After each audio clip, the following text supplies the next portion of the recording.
ఈ సంవత్సరంలో ఈ 2వ నెలలోకి ప్రవేశించాక, ఈ స్థలములో నువ్వు అడుగు పెట్టిన తర్వాత, ఈ స్థలములో నుండి వెళ్ళిన తర్వాత, ఈ నెలలో నా దేవుడు నువ్వు ఊహించలేని కార్యాలు ఆయన నీ కొరకు ఉంచాడు. నీ ముందున్న రాయి నువ్వు తొలగించాలి. ఆ తొలగించడానికి కొంతమంది ఆత్మీయుల సహాయం తీసుకో, కొంతమంది ప్రార్థన పరుల సహాయం తీసుకో.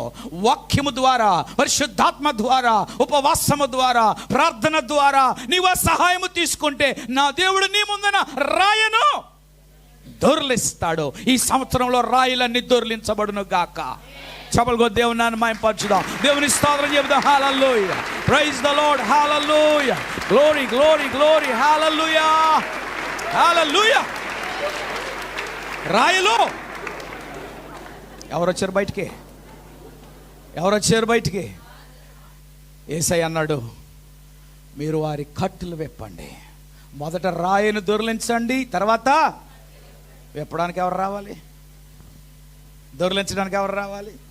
మరి నువ్వు వస్తున్నావా? మిస్ అవుతున్నావా? నువ్వు ఏకీభవిస్తున్నావా? స్కిప్ అవుతున్నావా? నేను ఇంటి దగ్గర పడుకుంటానమ్మా, నా కొరకు ప్రార్థన చేసే చర్చికి వెళ్ళి. నేను ఇంటి దగ్గర రెస్ట్ తీసుకుంటాను, నా కొరకు ప్రార్థన చేసే.